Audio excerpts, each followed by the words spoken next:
네, 이번 영상에서는 지적재산권과 관련된 분쟁이 생겼을 때 무엇이 주로 쟁점이 되느냐 하는 점에 대해서 말씀을 드리겠습니다. 이 법이라는 것은 분쟁을 전제로 하죠. 분쟁이 존재하지 않는다면 법도 존재할 이유가 없습니다. 법이란 것은 이 분쟁이 발생했을 때 그것을 해결하는 기준이 되고요.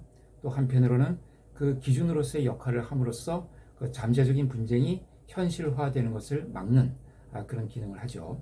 그런데 이 지적재산권과 관련된 분쟁을 들여다보면은 다른 일반적인 민사사건에서는 볼 수 없는 아주 그 특징적인 점을 관찰할 수가 있습니다. 그게 뭐냐 하면은 이 지적재산권과 관련된 분쟁은 주로 두 가지가 쟁점이 된다.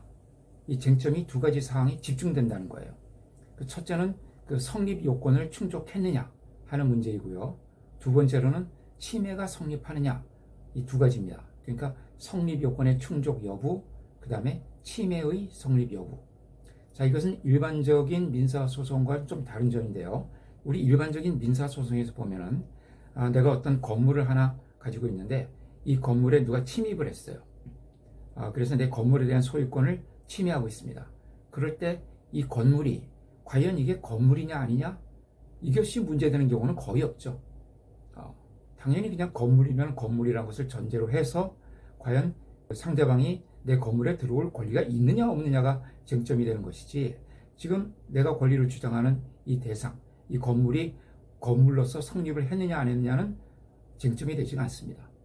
또 땅 소유권도 마찬가지죠. 내가 어떤 토지를 소유하고 있는데 내 토지를 누가 침범해서 건물을 지었어요. 그럴 때 내 토지에 대한 소유권을 주장해서 이 건물에 대한 철거 소송을 제기할 때 이 내가 지금 소유권을 주장하는 이 토지가 토지로서 성립을 했느냐 안 했느냐, 이거는 쟁점이 안 되죠. 당연히 그 토지는 토지로서 성립을 했다는 것이 전제가 되고 누구나 거기에 대해서는 다툼이 없죠. 네. 그런데 이 지적재산권에서는 그것이 과연 어떤 권리로서 성립할 수 있는 그런 지적재산이냐 하는 것이 항상 문제가 된다는 거예요. 예를 들어서 그 특허권이 성립하기 위해서는 신규성과 진보성이라는 두 가지 이제 중요한 요건을 충족을 해야 됩니다. 그런데 이제 이것이 굉장히 어려운 거예요. 그래서 우리가 특허 출원을 하게 되면은 특허청에서 뭐 거의 3년이라는 시간 동안, 물론 지금 3년을 다 투자하는 것은 아니지만 그 상당히 오랜 기간 동안 이 발명이 신규성과 진보성이라는 그 특허의 성립 요건을 갖추고 있느냐 하는 것을 심사를 합니다. 이 심사를 통과하는 것이 굉장히 어려워요. 그래서 많은 특허가 거절됩니다. 많은 발명이 특허를 받지 못하고 거절되죠. 그리고 설사 특허권으로 성립을 해도 나중에 그 특허권자가 누군가를 상대로 해서 특허 침해 소송을 제기하면 상대방이 반드시 들고 나오는 것이 그 특허 무효 소송이에요. 무효 심판. 그러니까 너가 지금 특허권을 받았는데 신규성과 진보성이 있다고 해서 특허권을 받았는데 그건 다시 한번 따져봐야 된다. 너가 그 특허청 심사관은 적당히 이렇게 속여 넘겼는지 모르겠는데 다시 한번 이건 정확히 조사를 해봐야 된다. 이래서 그 특허 무효 심판을 제기하는 경우가 거의 뭐 99%거든요.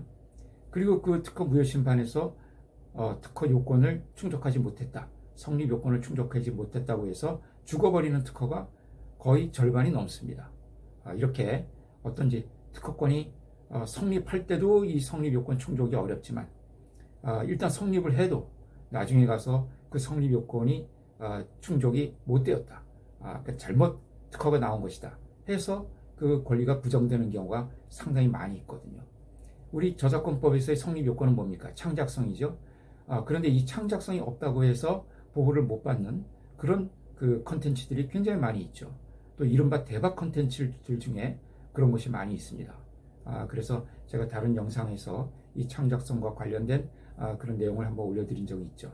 거기 보면은 아주 뭐 흥행에 성공을 했던 그 대박 컨텐츠들이 이 창작성을 갖추지 못했다고 해서 보호를 받지 못한 그런 사례들이 있거든요.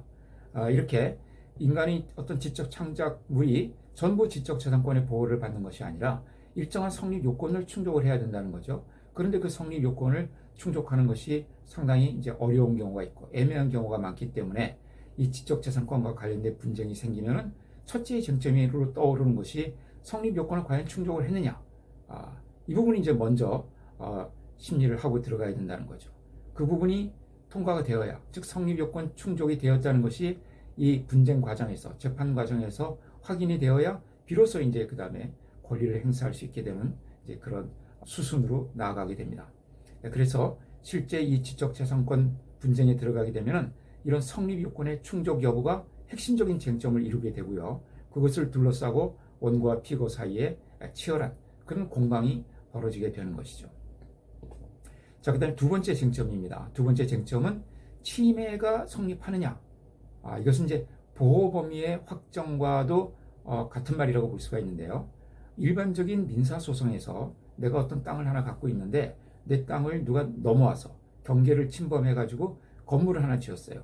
이럴 때 이제 그러면 그 건물 부분을 철거하는 그런 철거 소송을 제기하게 되는데, 이런 소송을 제기하면은 그 건물이 내 땅을 넘어왔느냐 안 넘어왔느냐는 이거는 문제가 안 됩니다.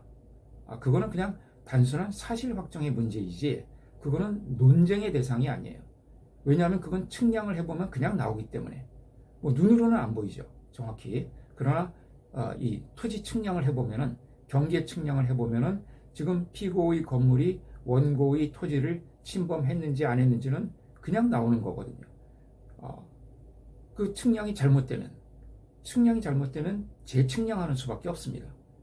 그것을 가지고 뭐 이것은 측량 결과로는 이건 침범이 아니라 그러지만 이것은 침범으로 봐야 된다느니 뭐 이런 논증의 대상이 아니에요. 사실 확정의 문제지. 그런데 이 지적재산권과 관련된 분쟁에서는 이 침해 여부 자체가 불분명하다는 겁니다. 그러니까 나의 지적자산의 보호 범위가 어디까지인데 지금 상대방의 행위가 이 경계선으로 넘어왔느냐 안 넘어왔느냐, 이것이 상당히 애매하다는 거예요. 왜냐하면 이 지적재산이라는 것은 모방까지 금지하기 때문에 그렇습니다. 이 딱 어떤 지적재산권과 똑같은 경우만 침해로 보는 것이 아니라 이것과 유사한 그런 범위까지를 침해로 보기 때문에 과연 그 유사 범위가 어디까지냐 하는 것을 두고서 유사 범위를 넓게 보면은 침해로 인정될 것이고 좁게 보면은 침해가 아닌 것이 되고 이렇게 되는 것이죠.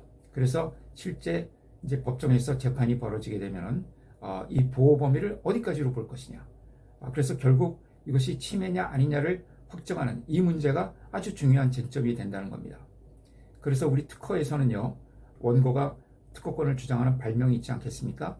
그 발명과 똑같은 발명뿐만 아니라 그 발명과 균등한 발명까지를 특허 침해라고 보고 있거든요. 그러니까 그 균등 범위가 어디까지냐 하는 이제 이 문제가 쟁점이 되는 것이죠.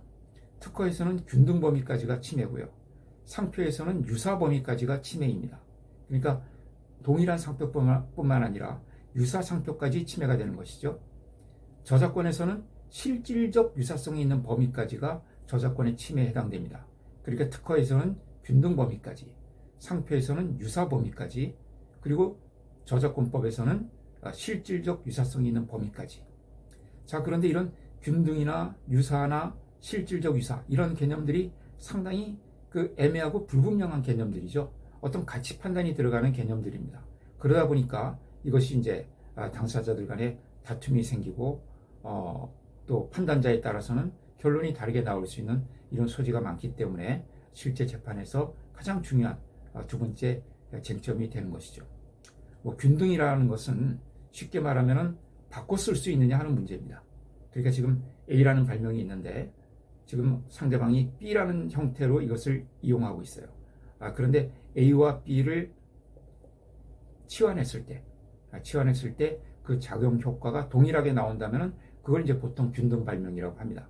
그러니까 이 발명의 구성 요소가 완전히 똑같지 않다 하더라도 그 어떤 치환된 요소가 있어도 그 치환을 통해서 어떤 작용 효과의 차이가 발생하지 않는다면 그것을 이제 균등 범위라고 보고요.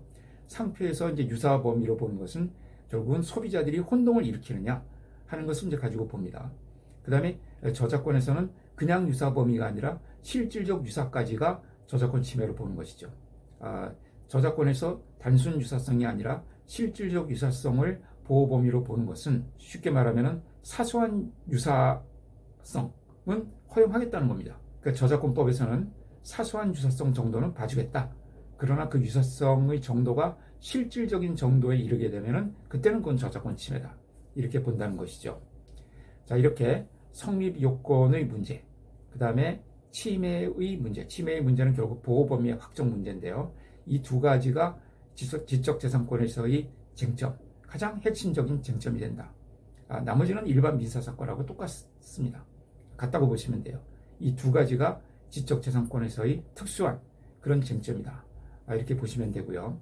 왜 그럼 이것들이 쟁점이 되느냐? 앞서 말씀드린 대로 이 개념들이 성립요건이라든가 침해를 인정하는 그 요소들, 그러니까 성립요건이 되는 뭐 신규성, 진보성, 또 그다음에 창작성, 뭐 식별력 이런 것들, 또 침해 여부를 확인하는 균등이라든가 유사성, 실질적 유사성 이런 것들이 다 불확정 개념이죠.